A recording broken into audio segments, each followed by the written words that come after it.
Señor Jesucristo.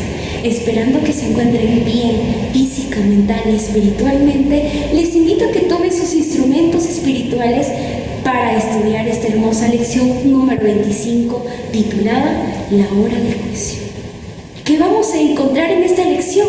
Vamos a estudiar acerca del juicio, dónde se encuentra este tribunal, quiénes van a participar en este juicio y dónde se va a llevar a cabo este juicio. Y algo importante, si el juez que nos juzgará es parcial o imparcial. Y sobre todo algo importante, ¿cuál es aquel mensaje que Dios entrega a su pueblo para estos últimos tiempos?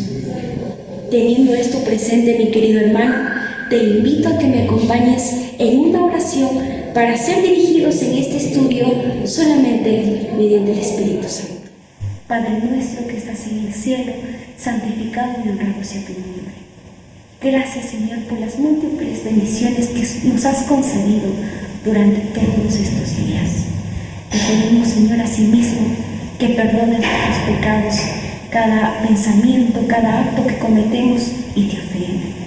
También, Señor, te pedimos que derrames tus bendiciones, tu sabiduría y tu inteligencia para poder entender tu palabra y así también predicar a todos los hermanos que lo necesitan. En el nombre de nuestro Señor Jesucristo. Amén. ¿Te has puesto a pensar lo feliz que te vas a sentir cuando el Señor pase lista y tu nombre sea escuchado por todos? Será un día grande, ¿verdad?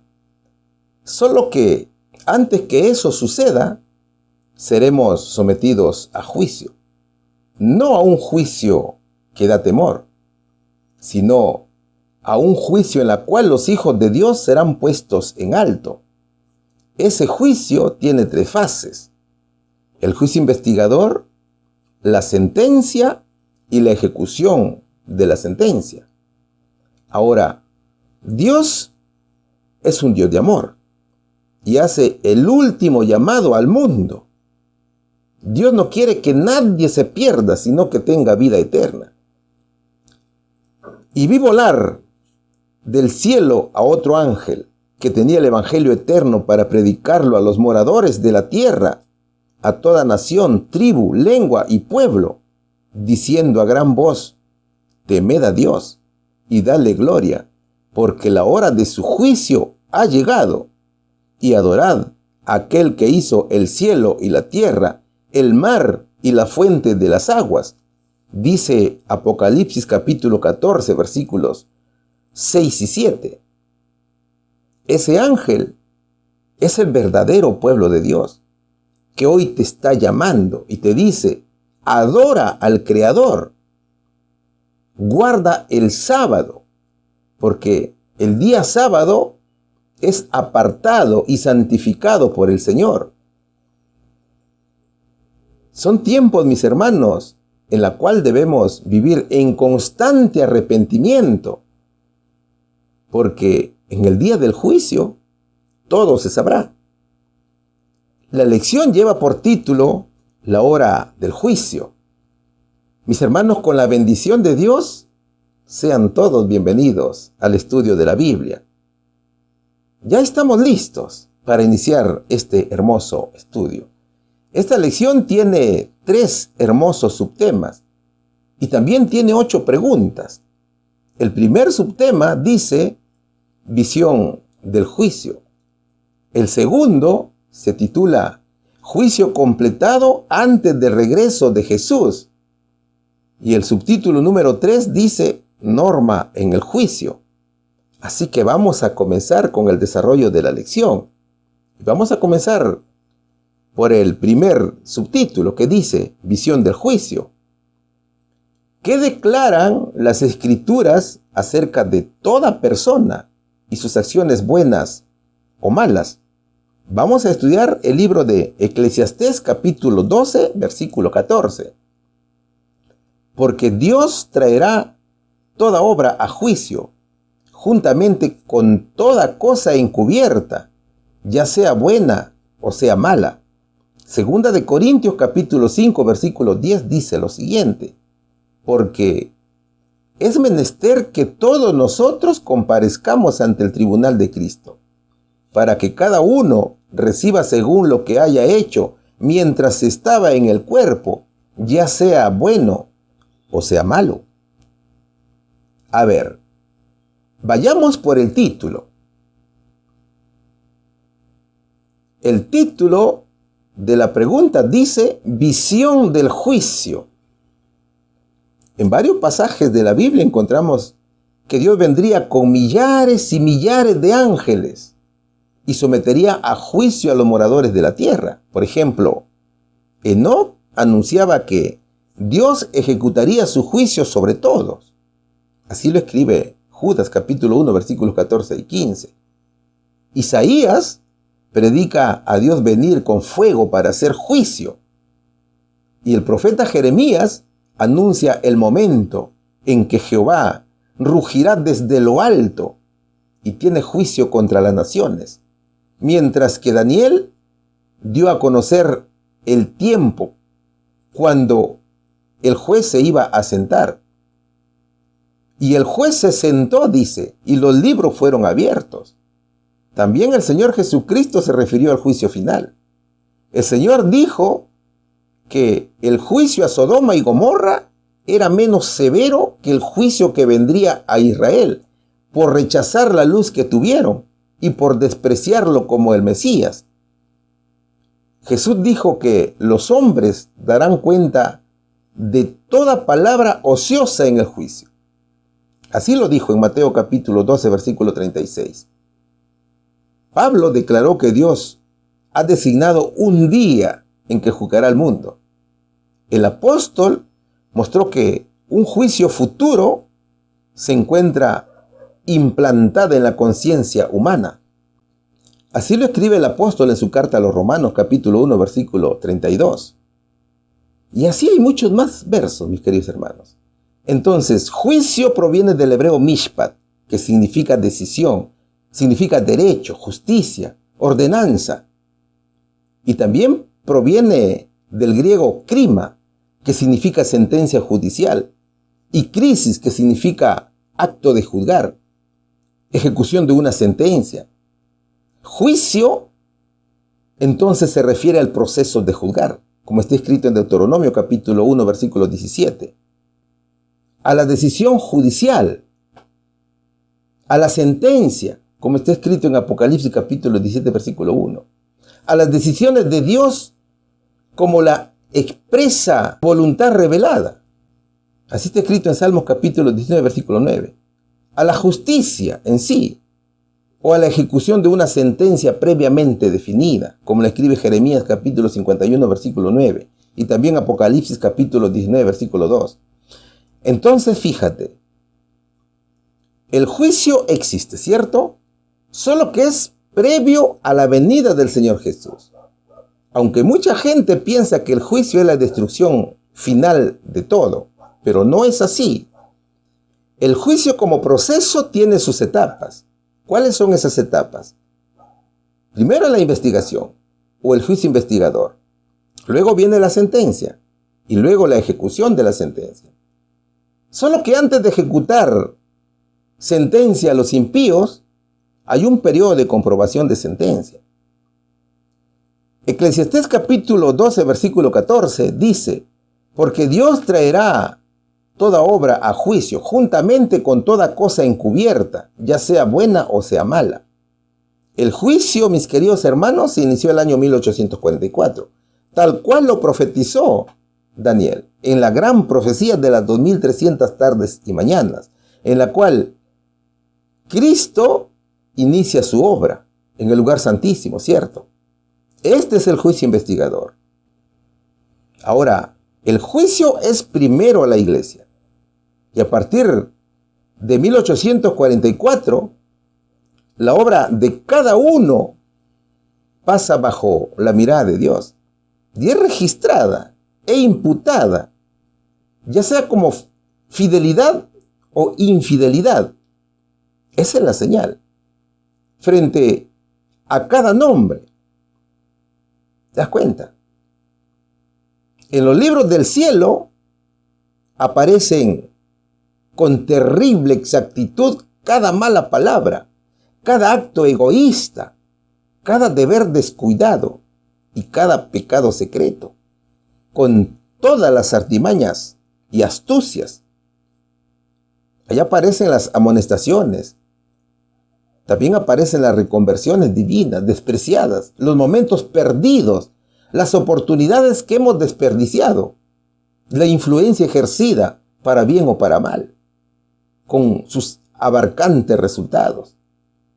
Todo es registrado por el ángel anotador. Y 2 de Corintios capítulo 5 versículo 10 dice: porque es menester que todos nosotros comparezcamos ante el tribunal de Cristo, para que cada uno reciba según lo que haya hecho mientras estaba en el cuerpo, ya sea bueno o sea malo. ¿Sabes, mi querido amigo? A veces pensamos que estamos a solas y nadie nos ve, y pecamos con conocimiento de causa. Pero nos equivocamos. ¿Sabe por qué? Porque junto a nosotros está el ángel que lo registra todo. Y los ángeles no mienten, ¿cierto? Ellos son muy justos y anotan todos nuestros hechos. Entonces, después de las investigaciones viene la sentencia. La decisión es de Dios y puede ser vida eterna o muerte eterna. Luego viene Jesús a llevar a su iglesia. Cristo viene para recompensar a justos e injustos. ¿Ves? En caso la sentencia sea vida eterna, participaremos del juicio comprobatorio que es durante el milenio, como lo veremos más adelante. Y después de la sentencia viene la ejecución de la sentencia, que es la destrucción de los impíos. Realmente, mis hermanos, falta muy poquito para que eso suceda. Y está cerca, muy cerca, mis queridos hermanos. Falta muy poco para que la suerte de cada alma sea decidida para siempre. El juicio se lleva a cabo en el cielo. Entonces, ninguno puede escapar del juicio, porque todos deben comparecer ante el tribunal del Señor. Y las decisiones del juicio estarán basadas en lo que cada uno haya hecho mientras estaba en el cuerpo, como lo dice el verso, y también lo dice Apocalipsis capítulo 20, versículo 13.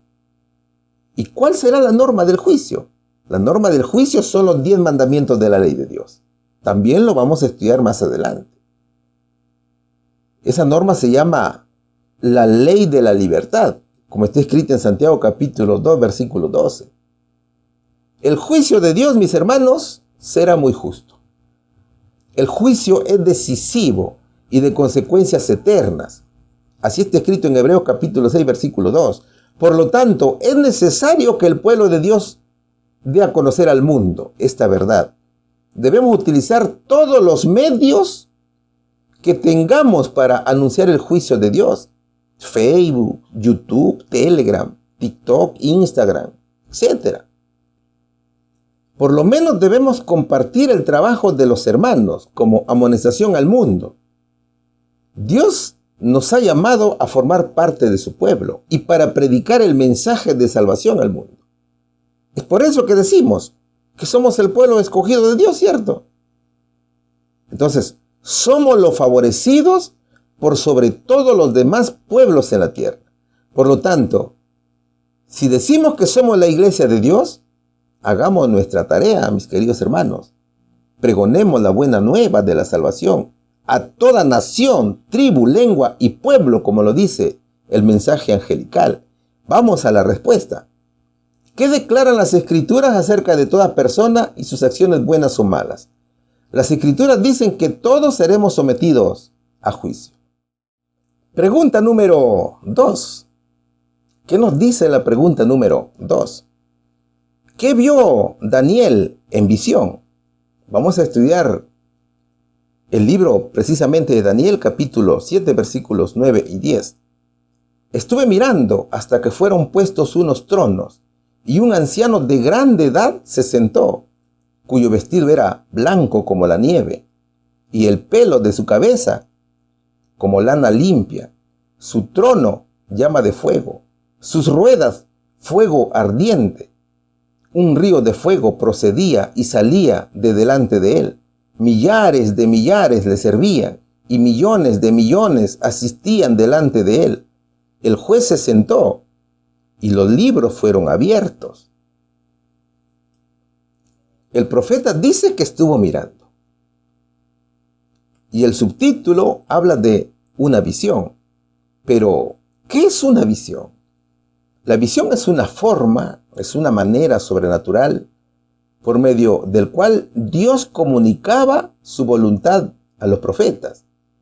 Esa comunicación representaba las verdades o propósitos que Dios quería que el profeta impartiera a su pueblo. ¿Cuándo se producían estas visiones? Las visiones ocurrían mientras la persona estaba despierta. Podía ser durante el día o durante la noche. O podía tomar la forma de un sueño. Y aquí encontramos algunos versos para que se puedan revisar. ¿Qué pasaba durante la visión? Durante la visión, el profeta perdía la conciencia de lo que lo rodeaba. Y el Espíritu de Dios controlaba a tal grado las zonas sensoriales del cerebro que literalmente veía, oía y también sentía lo que se le presentaba en visión. Fíjate, la visión podía ser para instruir al pueblo de Dios o para revelar hechos del futuro. O sea, para capacitarlos, para prepararlos, para afrontar los sucesos de manera inteligente. Durante la visión, el profeta a veces se sentía transportado a distancias considerables, como es el caso del profeta Ezequiel, o como es el caso del apóstol Pablo, como le escribe en Colosenses capítulo 12, versículos del 1 al 4. Entonces, mira, una de esas visiones fue la que tuvo el profeta Daniel. Y el capítulo 7, versículos 9 y 10, lo dice con mucha claridad. Estuve mirando hasta que fueron puestos unos tronos, y un anciano de grande edad se sentó, cuyo vestido era blanco como la nieve, y el pelo de su cabeza como lana limpia. Su trono llama de fuego, sus ruedas fuego ardiente. Un río de fuego procedía y salía de delante de él. Millares de millares le servían, y millones de millones asistían delante de él. El juez se sentó, y los libros fueron abiertos. Daniel recibía el mensaje de algo que se produciría en un futuro. Y también Juan lo describe en Apocalipsis capítulo 17, versículo 20, donde dice: luego vi un gran trono blanco y a alguien que estaba sentado en él. De su presencia huyeron la tierra y el cielo, sin dejar rastro alguno. Pero, ¿cuál era el futuro? El futuro era el tiempo de hoy. O sea, es nuestra actualidad. Es una realidad que estamos viviendo, ¿te das cuenta? ¿Sabes cuál era el momento que veía Daniel en su visión? Daniel veía el inicio del juicio final. Acuérdate que la secuencia o el procedimiento para emitir sentencia al pecador es pecado, investigación, juicio, ¿cierto?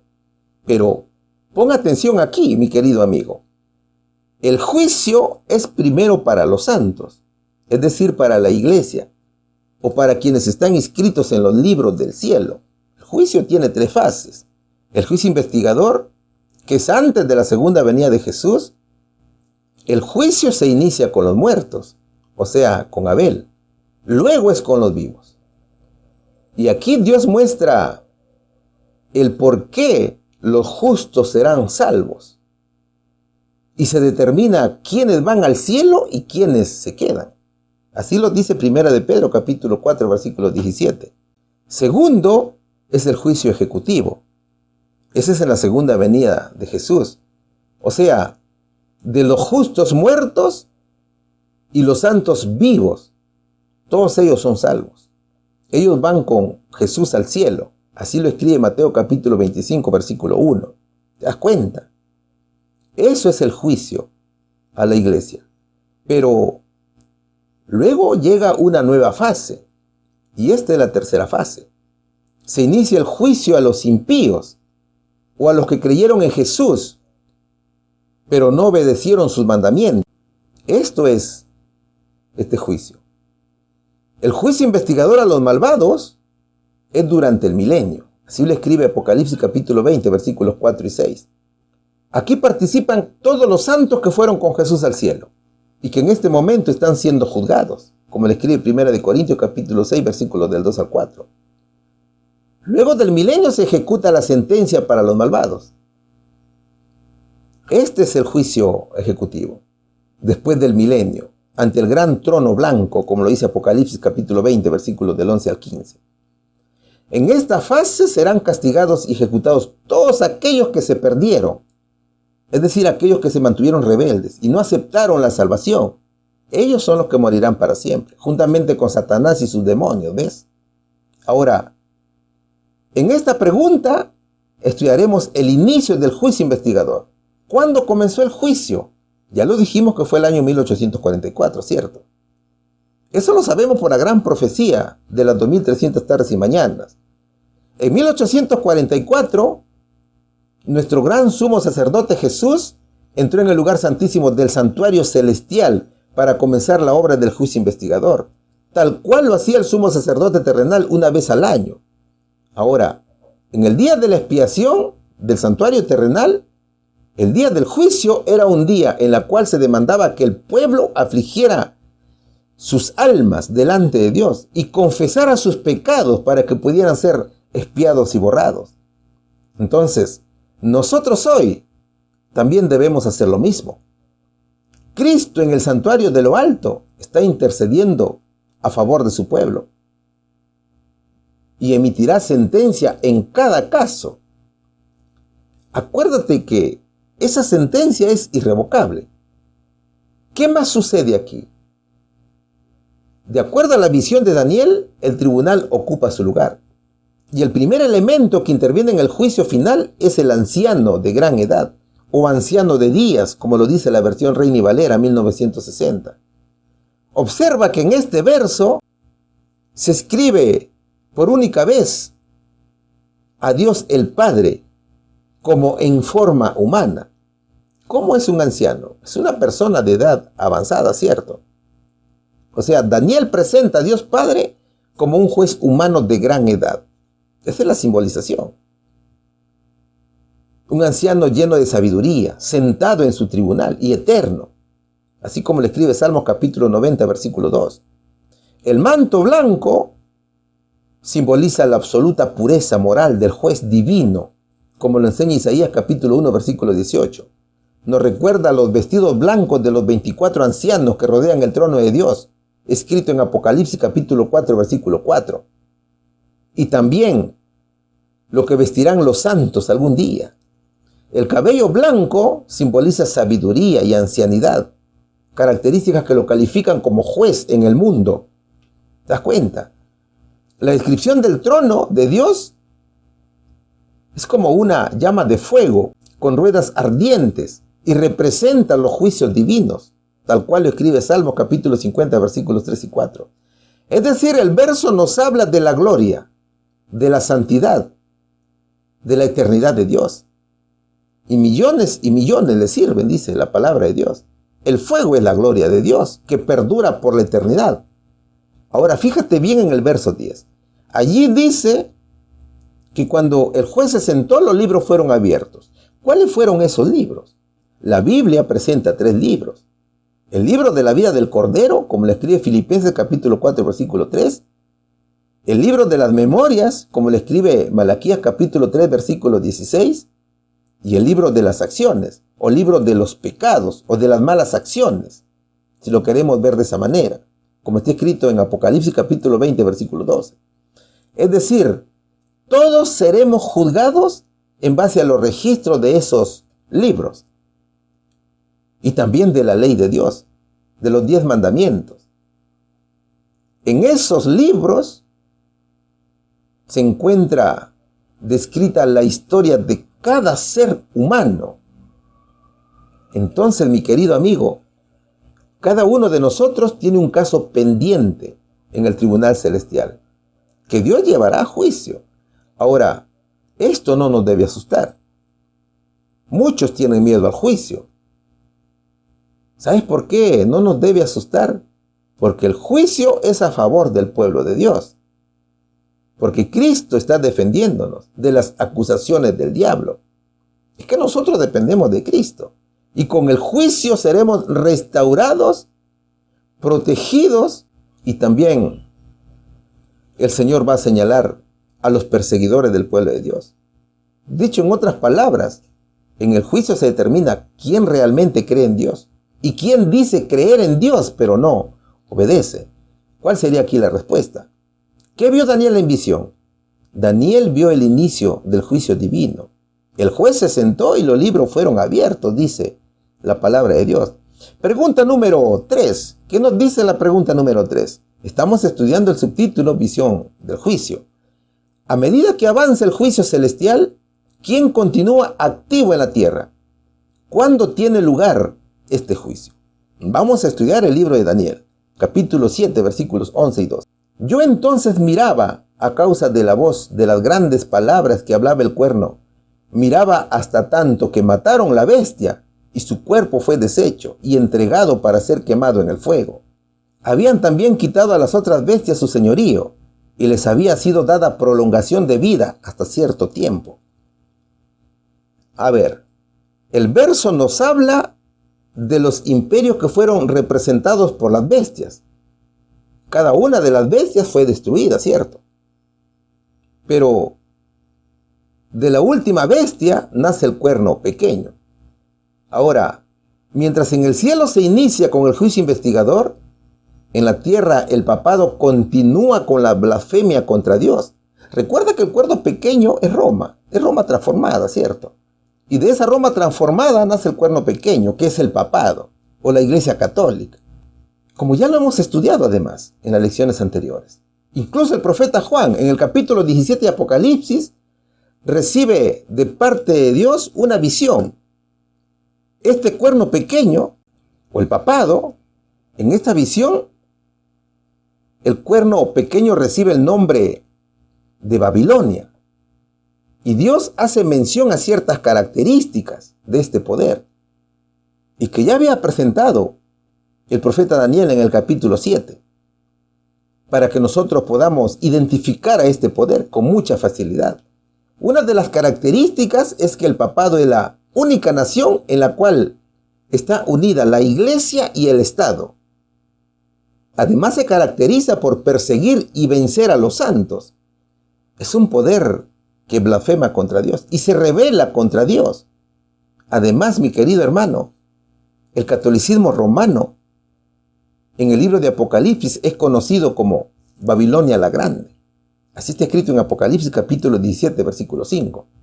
Es el poder que permite el consumo de bebidas alcohólicas y utiliza dos colores especiales, la púrpura y la escarlata, así como lo dice Apocalipsis capítulo 17, versículo 4. ¿Qué más dice Apocalipsis de este poder? La Biblia dice que tiene un cáliz de oro en su mano. Así lo dice el capítulo 17, versículo 4. Este poder es sumamente rico y está adornada de oro, de piedras preciosas y perlas, como lo escribe Apocalipsis capítulo 17, versículo 4. Esta iglesia es la iglesia madre, porque de ella salieron otras iglesias cristianas que también llegaron a ser rameras. Por lo tanto, es la iglesia cristiana más grande de todas. Ellos se hacen llamar cristianos, ¿cierto? Así está escrito en Apocalipsis capítulo 17, versículos 1 y 5.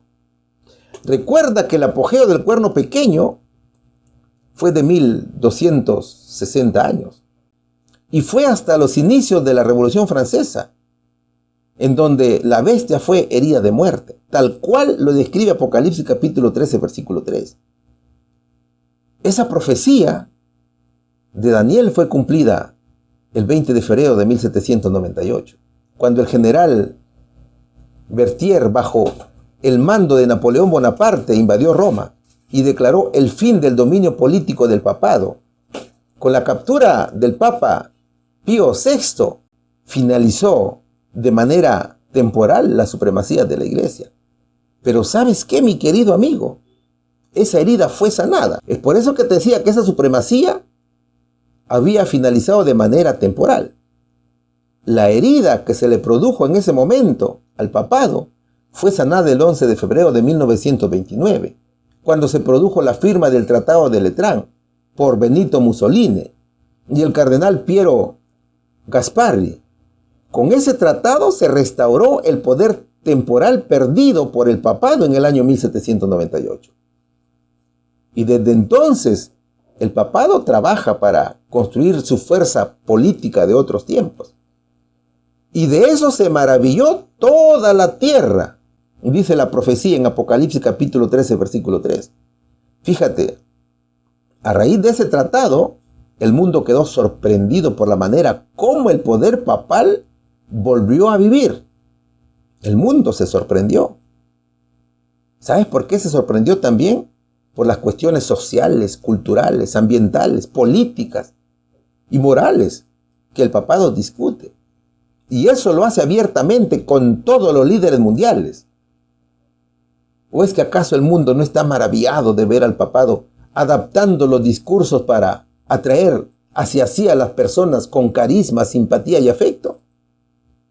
Eso es lo que hace el papado, ¿cierto?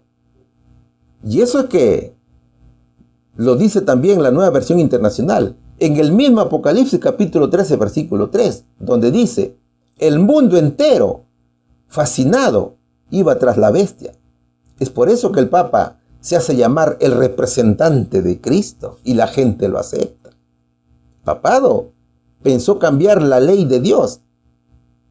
El papado, mis hermanos, tiene su propia ley, en la cual impuso el domingo como el día de reposo, en honor al día del sol, a pesar que reconoce que el día sábado es el día santo del Señor, pero ellos lo cambiaron. Si usted, mi querido amigo, hace un pequeño test a la Iglesia Católica referente a los 10 mandamientos de la ley de Dios, te darás cuenta que esos mandamientos han sido cambiados, pero así la gente los acepta. Claro que eso es porque la gran mayoría de personas no lee la Biblia. Entonces, el papado continúa blasfemando contra Dios, haciéndose pasar por Dios. La Iglesia Católica sigue llena de confesionarios. ¿Te das cuenta? Donde perdonan pecados. Ellos siguen violando la ley de Dios, permitiendo el libertinaje en el mundo. El Papa sigue diciendo que es el representante de Cristo. O sea, es un Dios. ¿Ves? ¿Qué más vio Daniel? Daniel también vio la destrucción del papado. Y así lo dice el verso 11 y 12 de Daniel 7. Yo entonces miraba a causa de la voz de las grandes palabras que hablaba el cuerno. Miraba hasta tanto que mataron la bestia y su cuerpo fue deshecho y entregado para ser quemado en el fuego.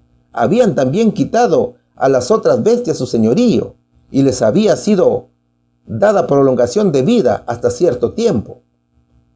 Si observamos la estatua del sueño de Nabucodonosor, veremos que la piedra, que es el reino de Cristo y que se convierte en una montaña, es el reino que destruye a todos los reinos de la tierra, incluido el papado, tal cual lo narra Daniel en el capítulo 2, versículos 34 y 35. La destrucción ocurre después del milenio, juntamente con los impíos. Y así lo escribe Apocalipsis capítulo 20, versículos del 2 al 7, y versículos 10 y del 12 al 15. Esa destrucción es cuando se inicia con el reinado eterno de Cristo. No te olvides que el juicio se está llevando a cabo en el cielo. Es desde ese lugar santísimo del santuario celestial en donde el Señor Jesús viene llevando a cabo el juicio. Y luego del juicio a los santos, se inicia con el juicio a los impíos y también al cuerno pequeño. La destrucción es al final, después del juicio celestial. No te vayas a olvidar de esto. Es en el glorioso retorno de Cristo Jesús, representado por la piedra no cortada con mano. Y de esa manera se da el inicio al reino eterno del Señor Jesucristo. Vamos a la respuesta. A medida que avanza el juicio celestial, ¿quién continúa activo en la tierra? Está activo el cuerno pequeño o el papado. ¿Cuándo tiene lugar este juicio? Después del juicio a los santos, mis queridos hermanos. Pregunta número 4. Estamos estudiando un hermoso tema, la hora del juicio. Y el subtítulo que vamos a estudiar es Juicio completado antes del regreso de Jesús. ¿Y qué nos dice la pregunta número 4? ¿Quiénes estarán presentes en el juicio antes de la venida de Jesús? ¿Qué decisiones toma el juez en el juicio investigador celestial?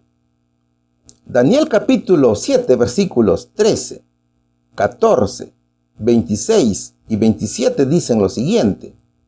Miraba yo en la visión de noche, y he aquí en las nubes del cielo, como un hijo de hombre que venía, y llegó hasta el anciano de grande edad, y le hicieron llegar delante de él, y le fue dado señorío, y gloria, y reino, y todos los pueblos, naciones y lenguas le sirvieron. Su señorío eterno, que no será transitorio, y su reino, que no se corromperá.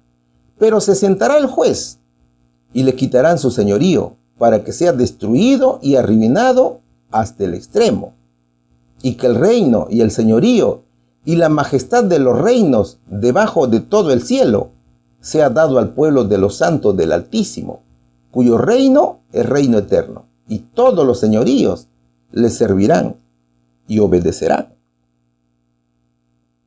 El subtítulo dice juicio completado antes del regreso de Jesús, ¿cierto? Así dice el subtítulo.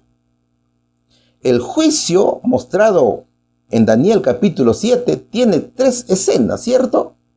El primero es un juicio en el cielo, que lo escribe en los versículos 9 y 10. El segundo, el fin de la cuarta bestia, es decir, el resultado del juicio, que está escrito en los versículos 11 y 12 del mismo capítulo.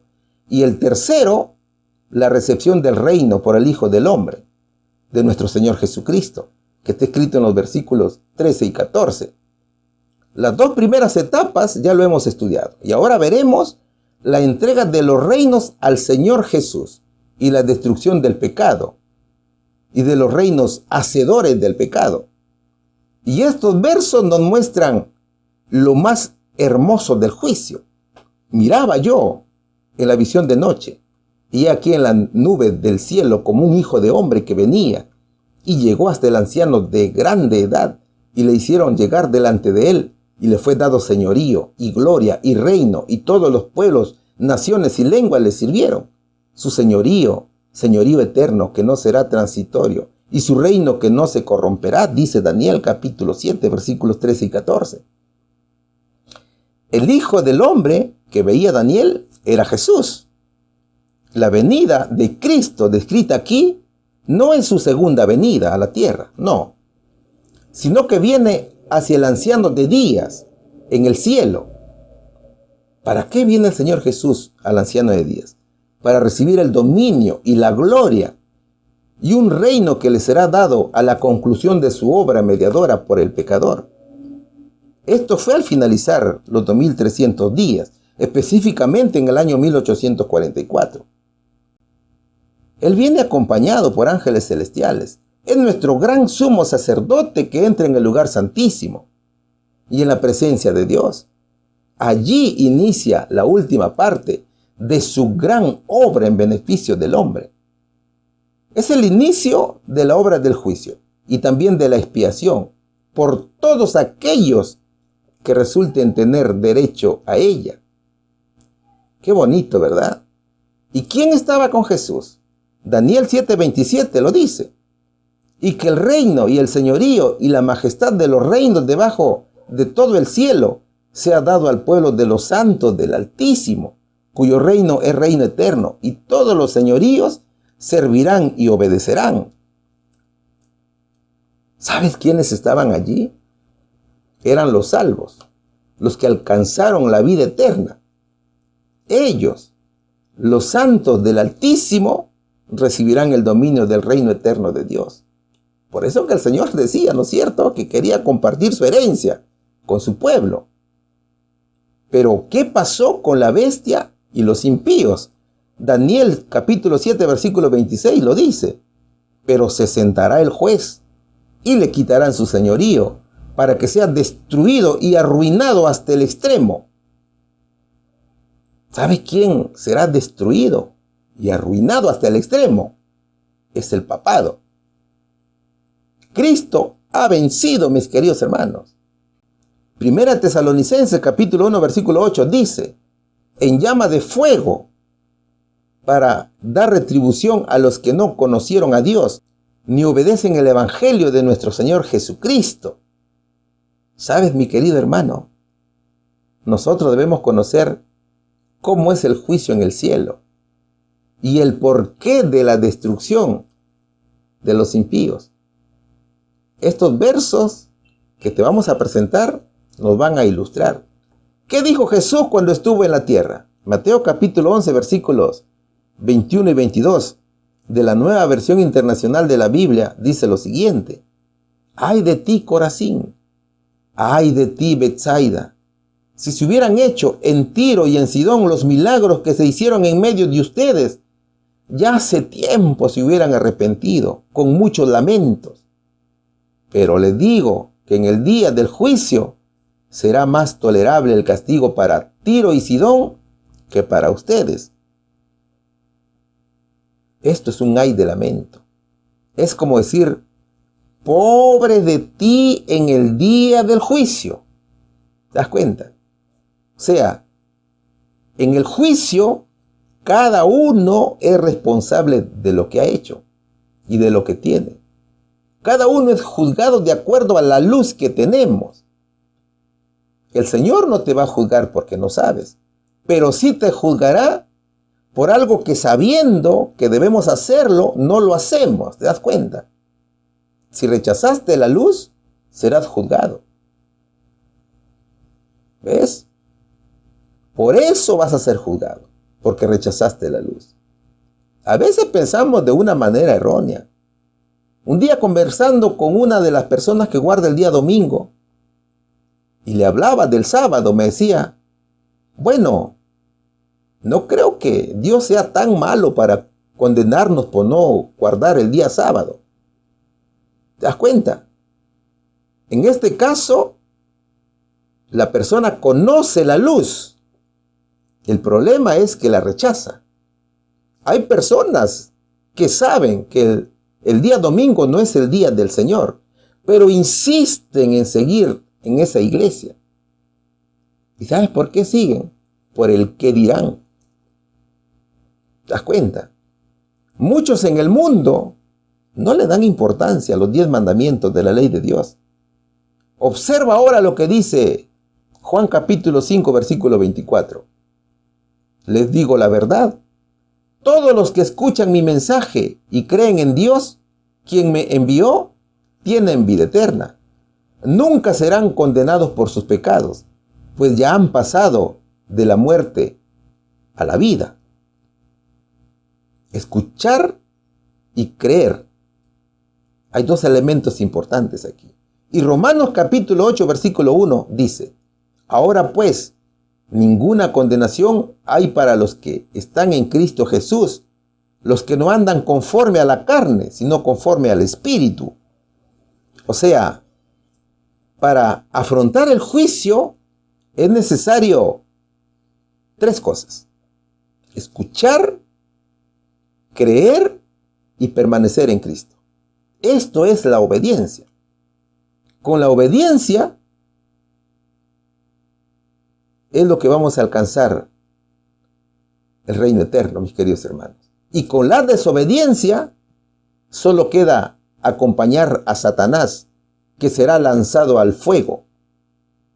En conclusión, mientras a Cristo y a los santos del Altísimo se les entregan los reinos del mundo, al cuerno pequeño se le quita la autoridad y es destruido juntamente con su líder Satanás, sus ángeles y sus demonios.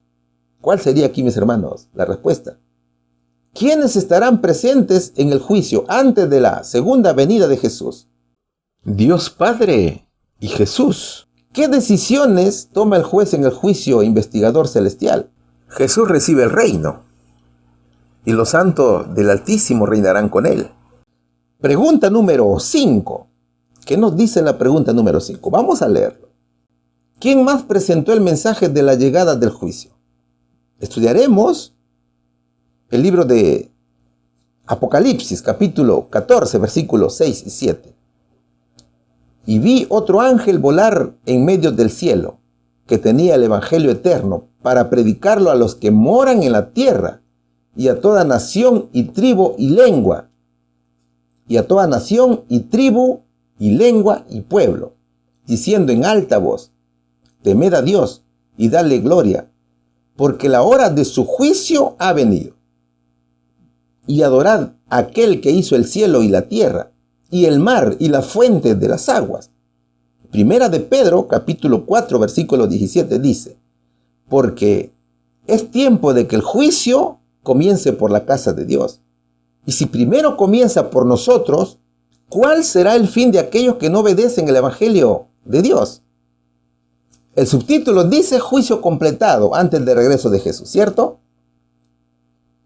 Y ya hemos dicho que el juicio mostrado en el libro de Daniel capítulo 7 tiene 3 escenas. El primero, que es un juicio en el cielo.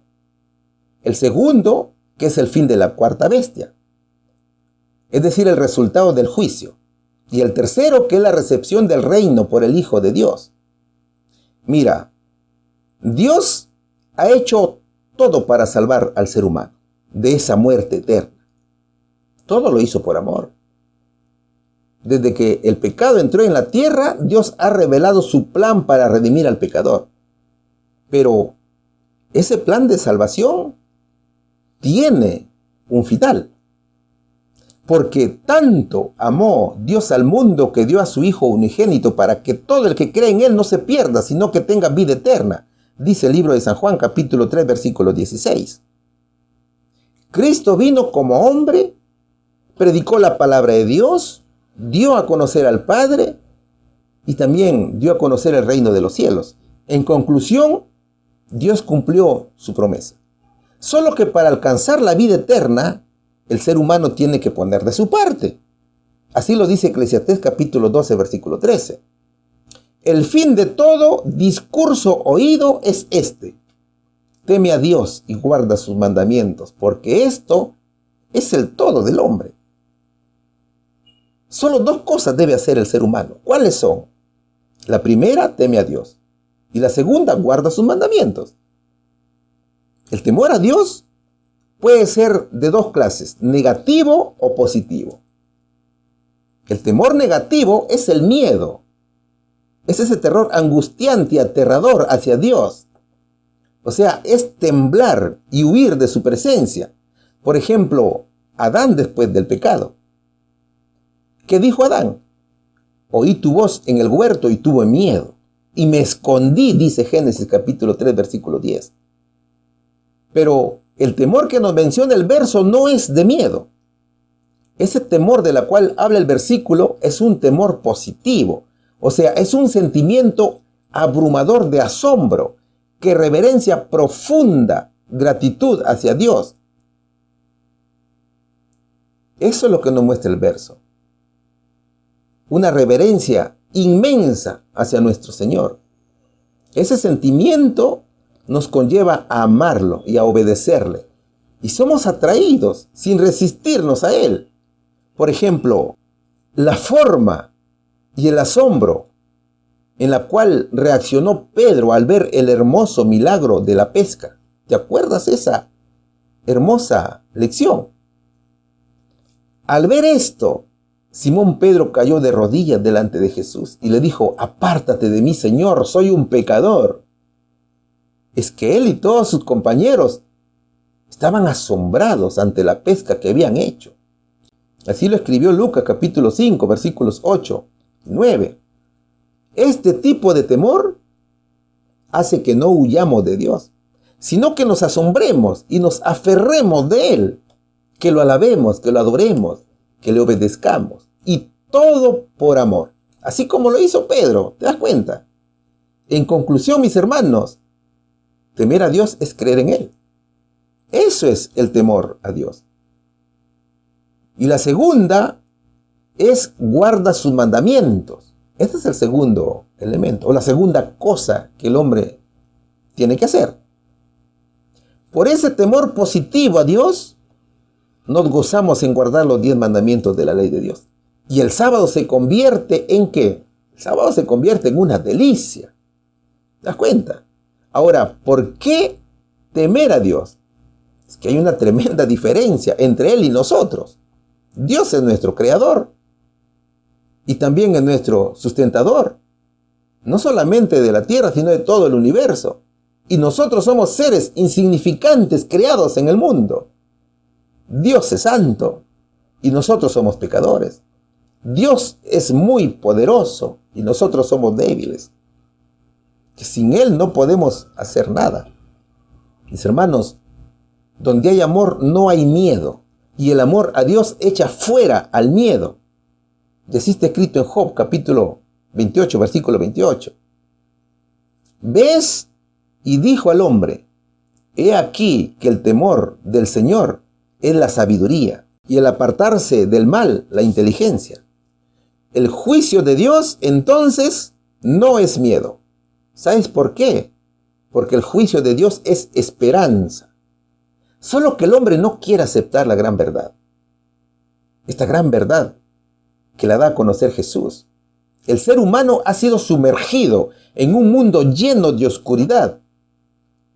¿Y cuál es esa oscuridad? Son las doctrinas falsas del cuerno pequeño, que avaladas por las iglesias dominicales confunden a la gente, que al final no saben qué hacer. Pero Dios, como en todos sus juicios, siempre da la oportunidad, hasta el último momento, de poder aceptarlo, para que no caigan en la gran ira de Dios. El catolicismo, mis hermanos, hace pensar a la gente que después de la muerte hay una segunda oportunidad. Por lo tanto, no hay que preocuparse. Sin embargo, Hebreos capítulo 9, versículo 27, dice lo contrario.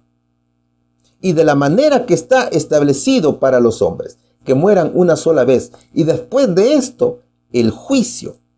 O sea, no hay una segunda oportunidad. Mi querido amigo, el ser humano solo vive una sola vez. Por lo tanto, el momento de venir a Jesús y buscar la salvación es hoy. Mis queridos amigos, muchas veces somos expertos en postergar las cosas. Y una de ellas es venir a Cristo. Sin embargo, no nos damos cuenta que la única oportunidad es que antes que nos llegue la muerte, es venir a Jesús. Porque cuando la muerte nos alcance, ya no habrá tiempo para conocerlo al Señor. Y todo se habrá perdido. ¿Ves? ¿Qué dice Apocalipsis capítulo 14, versículos 6 y 7? Y vi otro ángel volar en medio del cielo que tenía el evangelio eterno para predicarlo a los que moran en la tierra y a toda nación y tribu, lengua y pueblo, diciendo en alta voz, temed a Dios y dadle gloria, porque la hora de su juicio ha llegado, y adorad a aquel que hizo el cielo y la tierra y el mar y la fuente de las aguas. Así dice el mensaje angelical. ¿Sabes, mi querido amigo? El amor de Dios es tan grande que no quiere que usted se pierda. El Señor quiere que todos se salven y vivan con Él.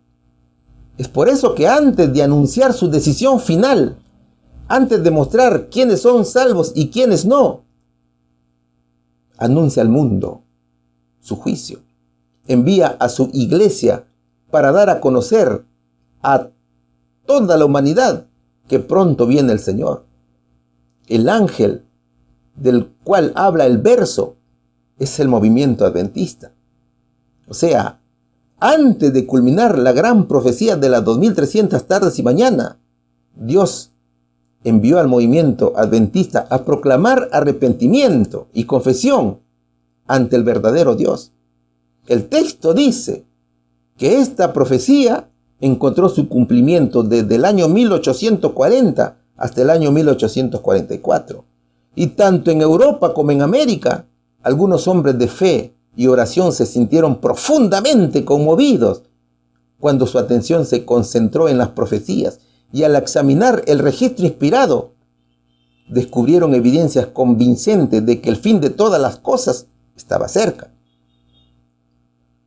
El movimiento adventista nació para cumplir el propósito de Dios, y es aquel mensajero cuya misión es anunciar el juicio y la segunda venida de Cristo. ¿Te das cuenta? Mis hermanos, como iglesia adventista del séptimo día, movimiento de reforma, tenemos el deber y gran deber de hacer conocer al mundo no solo el primer mensaje, sino los 3 mensajes angelicales, porque el Señor así lo quiere. El verso nos dice que debemos adorar al Creador, y cuando nos dice adorar a aquel que hizo el cielo y la tierra, el mar y la fuente de las aguas, lo que debemos hacer es algo muy sencillo. Es remitirnos al Génesis, porque es allí donde nos está enviando el verso. Y allí vamos a encontrar que el creador de los cielos y de la tierra es Dios. Y también encontraremos que el día sábado es el día santo del Señor. Por lo tanto, debemos guardar el sábado. ¿Te das cuenta? También los apóstoles hablaban del juicio. Y esta verdad la encontramos en 1 de Pedro capítulo 4 versículo 17. Porque es tiempo que el juicio comience por la casa de Dios. Y si primero comienza por nosotros, ¿cuál será el fin de aquellos que no obedecen al evangelio de Dios? Como ya lo explicamos, el juicio comienza por la iglesia, o sea, por aquellos que obedecen los 10 mandamientos de la ley de Dios. Luego es para el resto. Así que Dios nos pide prepararnos. El Señor nos ordena estar listos para cuando la trompeta suene en su gran día y nuestros nombres estén inscritos en los libros de la vida. Digamos, acá estoy. Digamos, amén. Gloria a Dios. Alabado sea el nombre del Señor. Vamos a la respuesta. ¿Quién más presentó el mensaje de la llegada del juicio? Los apóstoles, mis hermanos, y el movimiento adventista en estos últimos días. Pregunta número 6. El subtítulo dice, la norma en el juicio. ¿Cuál será la norma infalible para juzgar al hombre y sus acciones? Romanos capítulo 2, versículo 12 dice lo siguiente.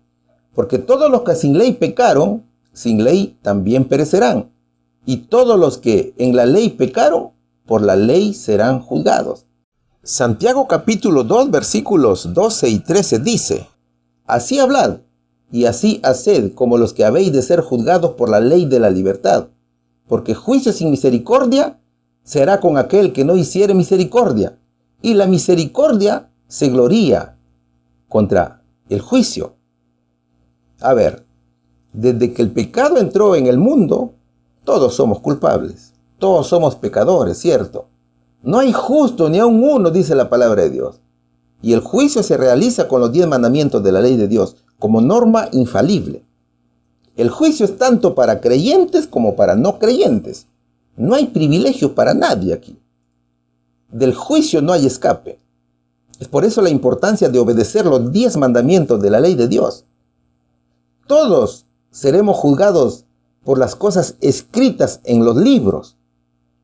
La autoridad de la ley de Dios será vista bajo una luz completamente distinta a la que hoy se considera en el mundo. El pecado no tiene excusas, y Romano lo dice con mucha claridad, en el capítulo 2, versículo 12. Porque todos los que sin ley pecaron, sin ley también perecerán, y todos los que en la ley pecaron, por la ley serán juzgados. Pablo aquí presenta 2 tipos de pecadores. El primero es los que sin ley pecaron. El apóstol dice, ¿qué pasa con aquellos que no escucharon el evangelio? Mira, aquellos que no escucharon el evangelio no son inocentes. ¿Cierto? Es como si dijéramos que en la ley judicial de tu país existe un principio que dice, la ignorancia de la ley no te exime de su cumplimiento. O sea, el hecho que no conozca la ley no significa que no tengas culpa. No, al contrario, también son pecadores que se han rebelado contra Dios y lo desafían, como aquellos que han escuchado el Evangelio y lo han rechazado. Ellos también han pecado y están destituidos de la gloria de Cristo, como lo dice Romanos, en el capítulo 3, versículo 23. Aquel hombre que juzga a otros, pero hace lo mismo que ellos, también peca, ¿ves?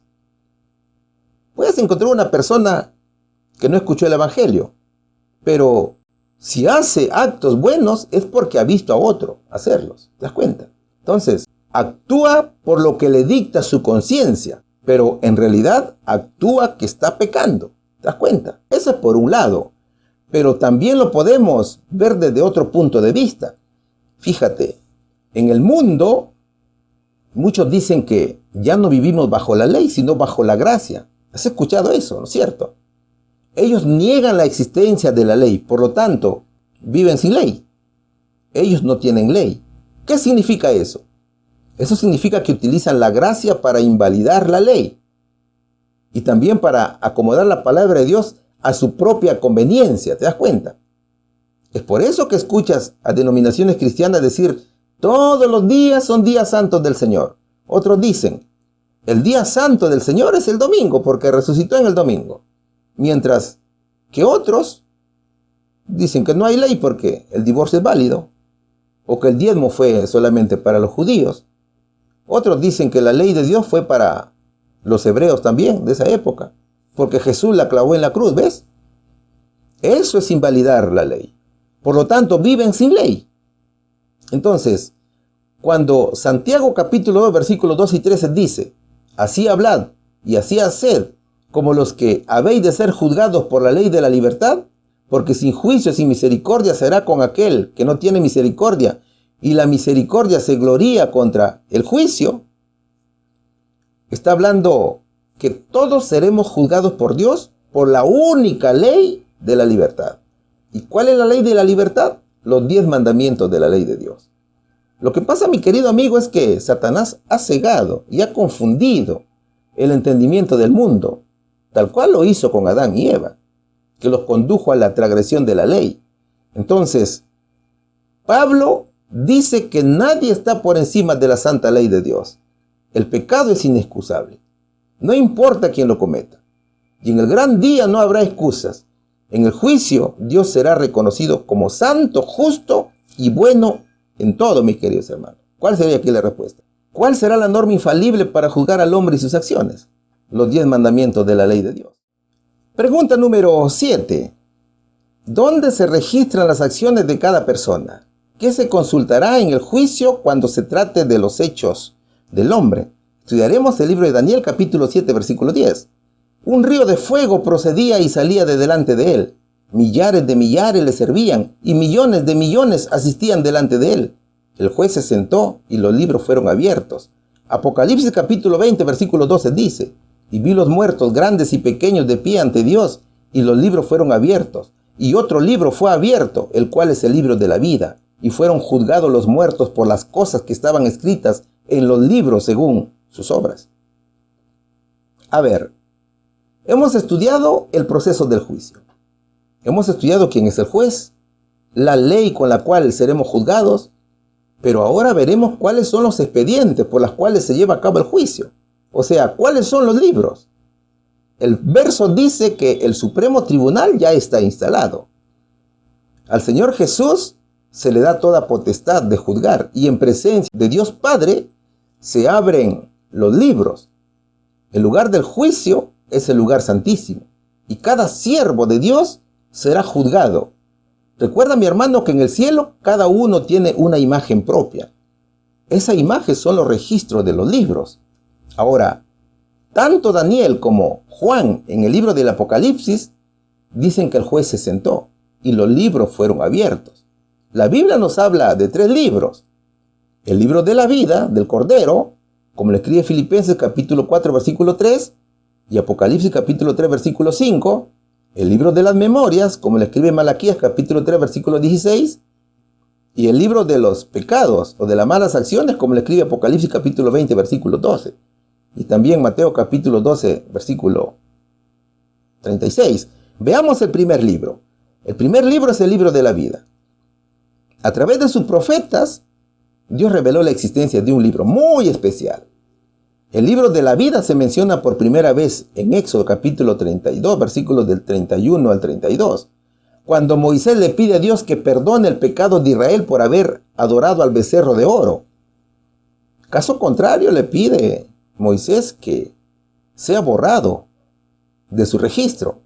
Te ruego, pues, este pueblo ha cometido un gran pecado, porque se hicieron dioses de oro, que perdones ahora su pecado, y si no, ráeme ahora de tu libro que has escrito, le dijo Moisés a Dios.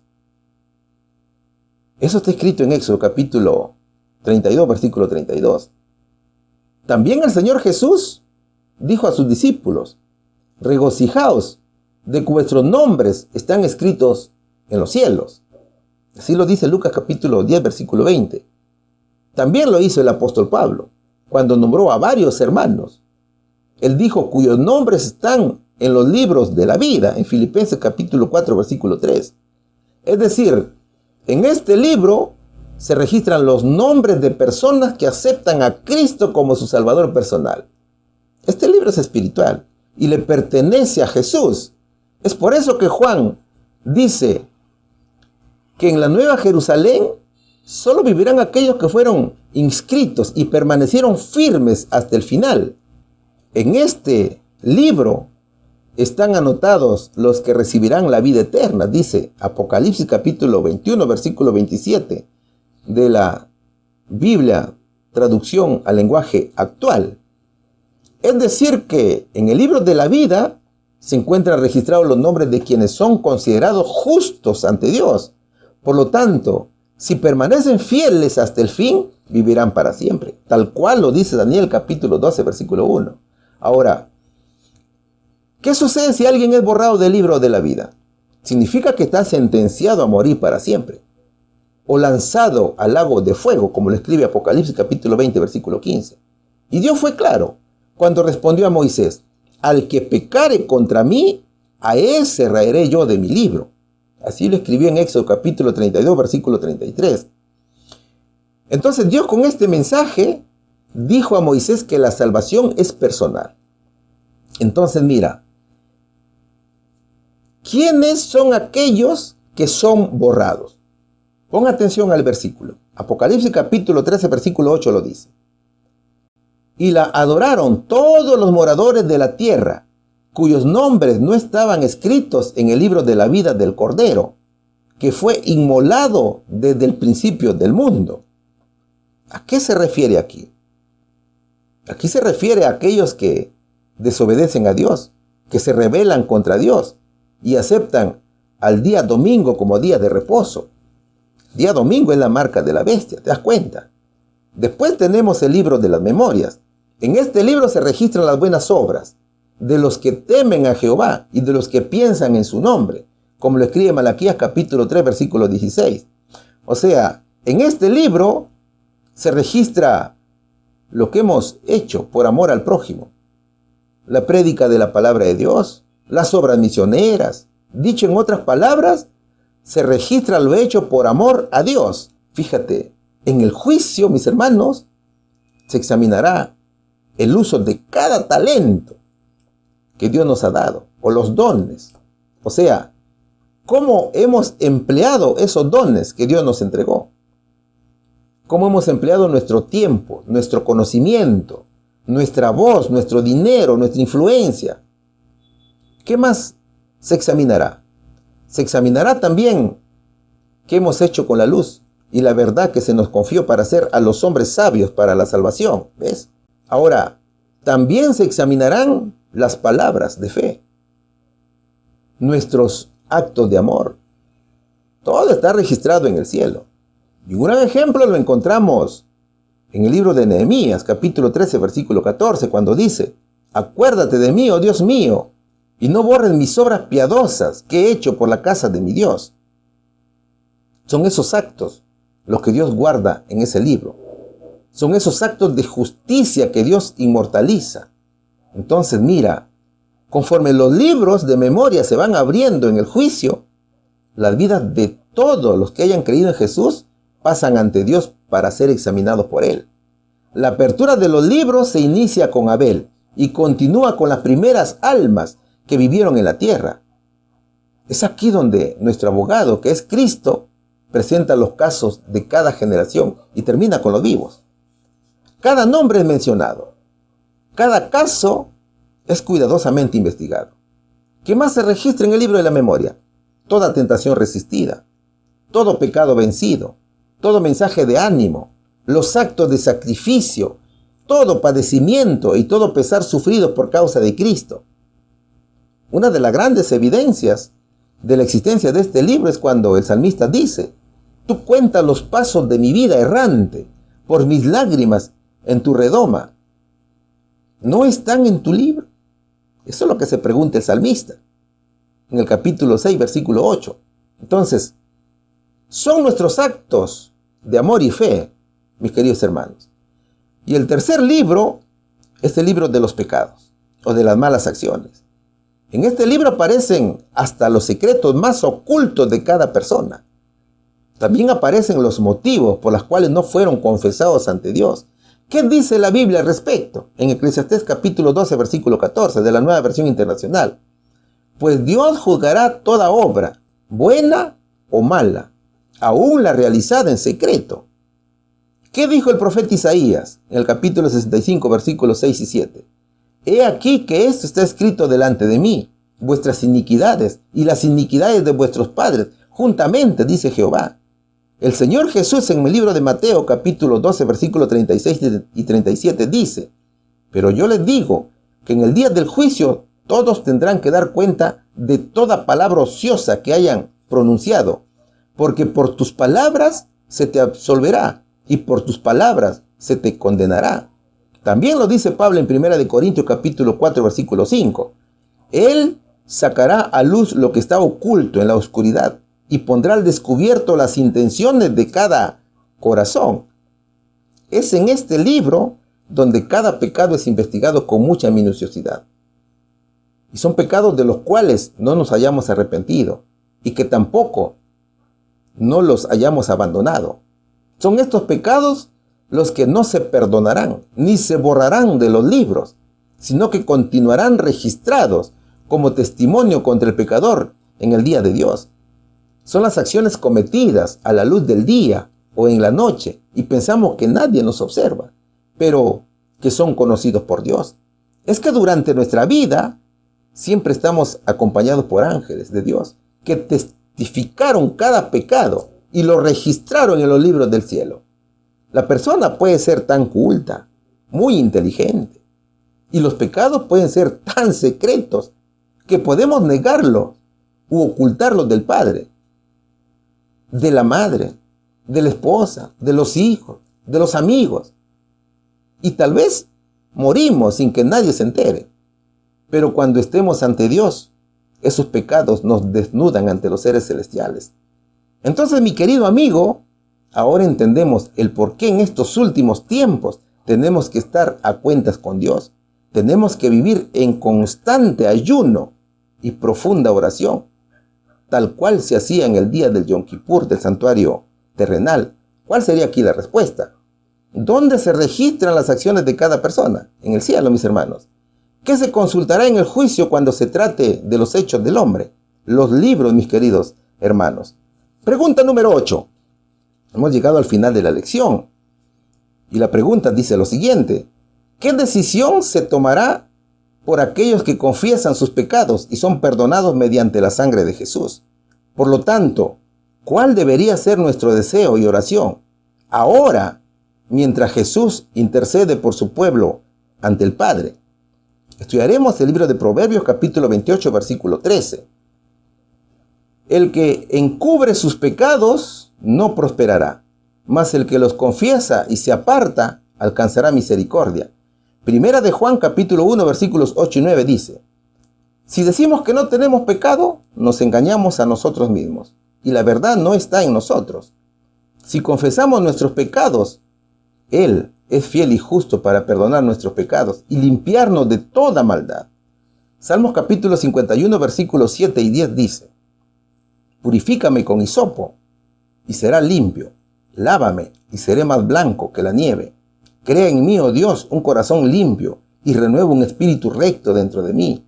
Primera de Juan capítulo 1, versículo 7 dice: Mas si andamos en luz, como Él está en luz, tenemos comunión unos con otros, y la sangre de Jesucristo, su Hijo, nos limpia de todo pecado. Hebreos capítulo 10, versículo 21 y 22 dice: Y teniendo un gran sumo sacerdote sobre la casa de Dios, acerquémonos con corazón sincero, en plena certidumbre de fe, purificados los corazones de mala conciencia y lavados los cuerpos con agua pura. A ver, hasta aquí hemos estudiado el juicio investigador, el juicio que se le hace a la iglesia de Dios. Pero en las interrogantes anteriores dijimos que el proceso tenía sus 3 etapas, ¿cierto? El juicio investigador, la sentencia y la ejecución de la sentencia. Entonces, como ya estudiamos el juicio, veremos cuál es la sentencia que emitirá el Señor por aquellos que confiesan sus pecados y son perdonados mediante la sangre de Jesús. Hay 2 clases de sentencia: la vida eterna o la muerte eterna. Y Proverbios capítulo 28, versículo 13, nos lo muestra de la siguiente manera: El que encubre sus pecados no prosperará, mas el que los confiesa y se aparta alcanzará misericordia. ¿Qué significa esto? Significa que aquellos que hayan tenido un arrepentimiento verdadero de sus pecados, que hayan aceptado con fe la sangre de Cristo como su sacrificio expiatorio y fueron obedientes a la ley de Dios, sus pecados son perdonados y borrados. Son a ellos a quienes les aparece la inscripción perdonados. Por tanto, la sentencia declara dignos de vida eterna.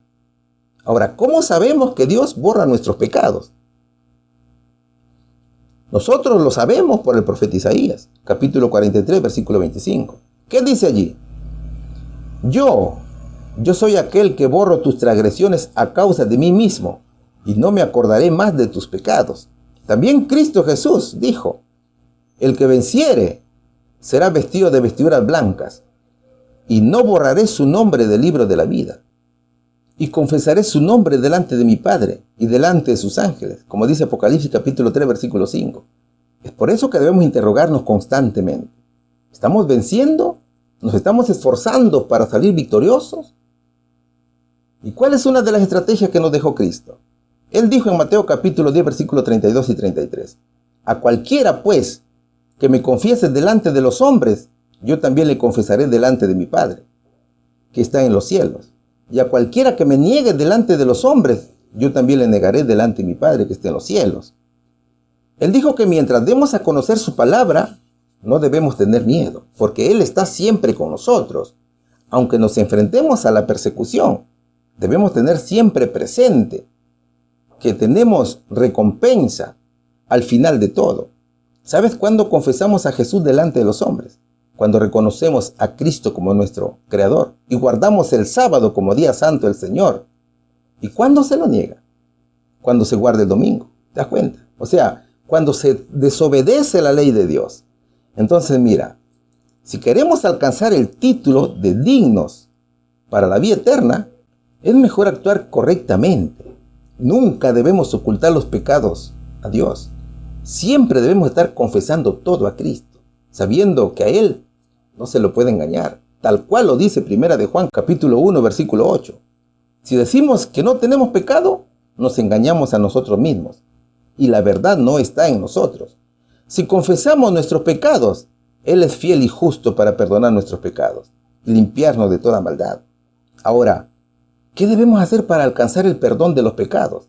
El salmista nos invita a reconocer que somos pecadores, y también nos dice cómo pedir a Dios que nos perdone. Y Salmos capítulo 51, versículos 7 y 10 dice: Purifícame con hisopo y seré limpio, lávame y seré más blanco que la nieve. Crea en mí, oh Dios, un corazón limpio y renueva un espíritu recto dentro de mí. Solo con corazón limpio, dice el Señor, y transformado podemos alcanzar la vida eterna.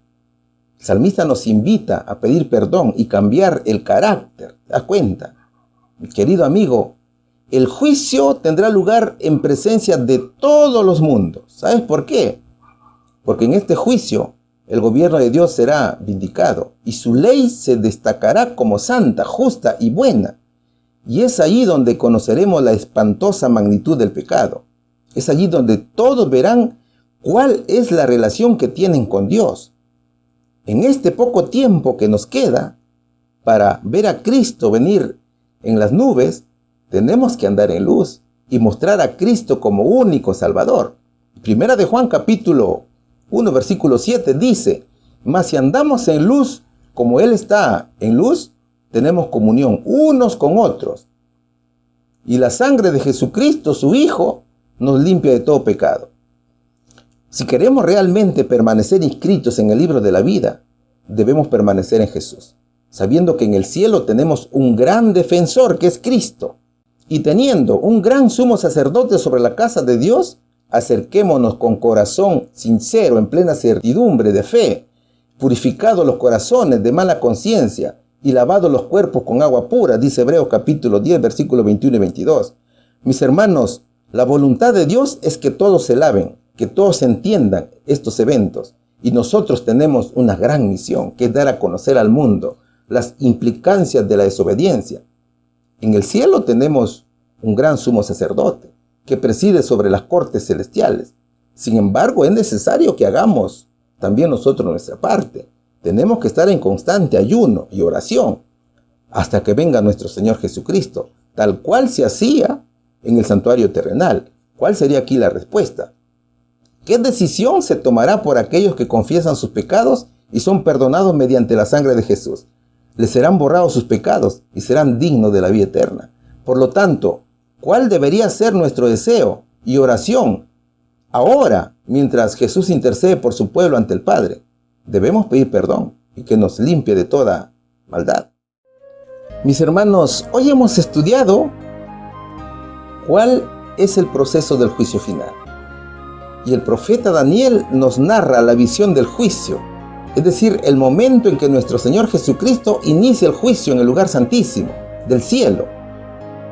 Eso fue en el año 1844. Y el juez se sienta y los libros se abren, dice la Biblia. Todo ocurre en presencia de Dios Padre.